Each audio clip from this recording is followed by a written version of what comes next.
Hey, future aviators! Welcome to Brightifyme Academy. Your journey to the cockpit starts right now. Stay tuned, stay motivated, and thank you for being here. Let's fly high. Have you ever looked up at a plane soaring overhead and dreamed of being in the cockpit? You know, it takes incredible skill and dedication. But what about the money? Today, we're going to break down the entire financial journey to becoming a commercial pilot in India, using real numbers for 2026. So, let's just get right to it, shall we? For a minute, let's push aside the romance of the open skies and talk hard numbers. What is the actual, all-in, bottom-line cost for this dream career? Well, the answer, it might just shock you. There it is. As of 2026, you are looking at a massive investment of between 80 and 90 lakh rupees. I mean, that is a staggering amount of money, and it really shows you right away that this isn't just a job, it's a huge, life-altering financial decision. And just a really quick but crucial heads up before we get into the weeds here, these numbers are a snapshot from January 2026. You know how it is, aviation costs are always on the rise, so it's probably best to think of this as the minimum you'd expect to pay. Okay, so where does that journey begin? Well, long before you even think about touching the controls of a plane, there's some really important groundwork. Phase 1 covers all those initial costs, the medicals, and the intense classroom study you've got to get through first. So this first chunk of money you'll spend covers 3 main things. You've got your Class 2 medical exam, that's basically your ticket to get started. Then there's the ground school tuition, and of course, you've got to live somewhere while you're studying, right? Your Class 2 medical is the very first official hurdle. And listen up, because here's a pro tip that could save you a ton of cash. This exam should only set you back about 5,000 to 6,000 rupees. But, and this is a big but, some private hospitals might try to charge you up to 20,000 for the exact same thing. The smart move? Find a private DGCA-approved doctor. So when you add it all up, let's see, your ground school tuition is going to be around 3 lakh rupees. And then you factor in about 6 months of living in a city like Delhi, you're already looking at a total of roughly 4 lakh rupees, and you haven't even stepped into a cockpit yet. All right, with that groundwork done, it's time for phase 2. And honestly, this is the big one. This is the single largest expense of the entire journey, choosing your flight school. The vast majority of that 80 to 90 lakh total gets spent right here. Generally, you've got 3 main options on the table. Training in India is by far the most popular choice. It'll cost you somewhere between 50 and 70 lakhs, but you gotta be careful because the quality across the 39 schools really varies. Then there's the USA. It's faster, sure, but way more expensive, thanks to high living costs and the exchange rate. You're easily looking at 75 lakhs plus. And while South Africa looks cheaper on paper, the training is known to be pretty slow, and lately there have been some safety concerns. So after you weigh all the pros and cons, the recommendation is crystal clear.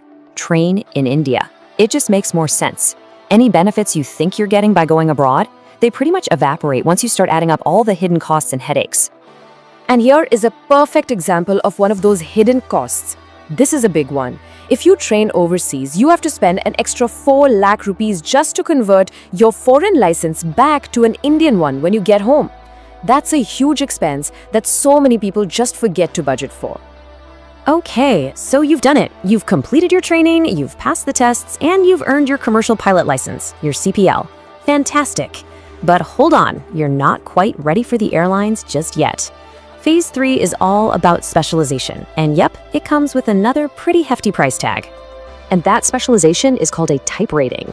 See, a CPL means you know how to fly, which is great, but a type rating proves you know how to fly a specific kind of large jet, like an Airbus A320 or a Boeing 737, and the airlines absolutely require this before you can fly for them. So to pay for this yourself, which is called a self-sponsored type rating, that's going to set you back another 12 to 13 lakh rupees. The one bit of good news here is that this is one cost that, thankfully, hasn't really shot up in recent years. All right, we are at the final phase, actually getting that job. Once you have your CPL and your type rating, there are basically 2 different financial paths you can take to finally land a seat in that cockpit. Okay, so path 1 is the self-sponsored route. You pay for your own type rating and then you apply to airlines. But just be aware, some airlines like Indigo might still hit you with an extra 8 to 9 lakhs for what they call a bridge course.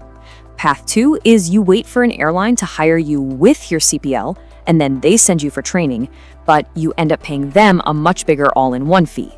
And those fees, they are seriously substantial. Indigo's program costs about 28 lakhs. Air India Express is charging around 22 lakhs. And here's what's really telling. A major airline like Air India hasn't even hired fresh CPL holders directly for years now. That just shows you how much they prefer pilots who are already type-rated. So let's put all of this together. We've gone through every single phase, step by step, and now we can do the final math and see exactly how we land on that 80 to 90 lakh figure we started with. So if you follow this smartest, most sensible path, here's how the bill breaks down. You've got 4 lakhs for ground school, a 60 lakh average for flying in India, about 25,000 for the license itself, 13 lakhs for your self-sponsored type rating, and maybe another 9 lakhs for that airline bridge course. Add it all up, and you get a grand total of around 86 lakh rupees. So if we were to boil it all down, the most cost-effective, smartest path to the cockpit involves these 4 key steps. Get your ground classes done first. Do your flight training here in India. Pay for your own type rating, and then join an airline as a fully qualified pilot. And why does this specific order matter so much? Because plain and simple, following this sequence will save you a huge amount of money compared to the other options, like flying to the US or paying an airline for one of their massive all-inclusive cadet programs. And this really puts it all into perspective. Look where the money goes. Almost 70% of your total investment goes straight to the flight school for those flying hours. Then, the type rating and airline fees make up another 25%. Everything else, the ground school, the medicals, all that stuff, it's actually just a tiny fraction of the total cost. And that brings us right back to our big question at the end of all of this. When you're looking at an investment this massive, you have to wonder, for the next generation of aspiring pilots, is the sky really still the limit? Or is this enormous financial barrier becoming the new ceiling? Thanks for watching.